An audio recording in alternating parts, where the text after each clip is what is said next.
රස කෑමක් අද. අපි මුලින්ම කොස්සුත් කරගමු. තියන්නේ කපලා පිරිසිදු කරලා කොස් ටික. අහයි ලුණුයි දාන්න. දාලා හුමාලෙන් තම්බ ගන්න. වලේ තමයි.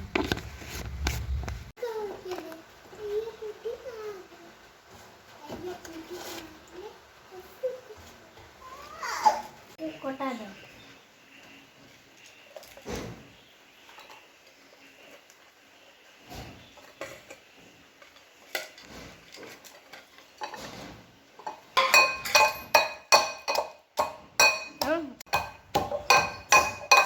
යාළුවනේ අවශ්‍ය දේවල් කැරට් ලී මාළු මිරි තම්බගත්ත කොස් චිකන් ඉඟුරු සුදු ලුණු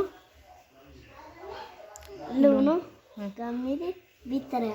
දැන් මේ ටික ටෙම්පරාදු කරන්න යන්නේ. මුලින්ම තෙල් දා ගන්නවා.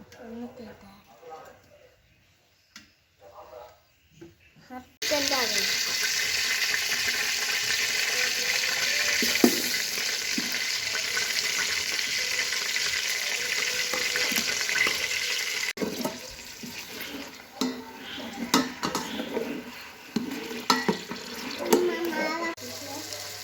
අපි දැන් ඉඟුරු සුදු ලුණු දාගමු.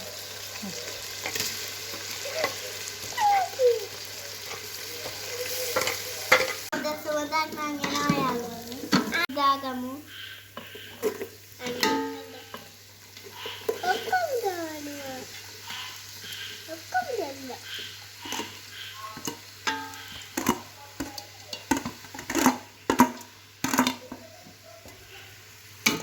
සුවඳක් නම් එනවා යාළුවනේ. රෆි ලුණුයි ගම්මිරි සුවඳක්. ඔක්කොම දැම්මා. මේ ලොඩ් ටික අතරම් කරංගා.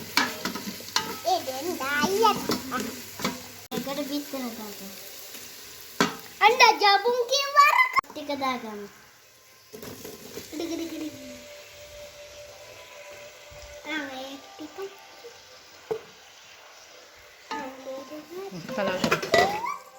ඔය ජබුන් හැන්ද මෙහෙම අලන් මෙතනින් අලන් හැන්ද. ජබුන් කිව්වරම කියන්න හදලා ඉවරයි. අත්තවටයි අත්තටයි දුන්නේ.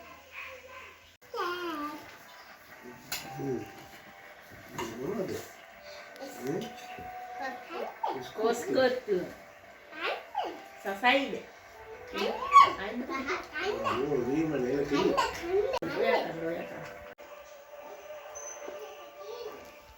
කියන්න. ඔයාලත් අදලා බලන්න.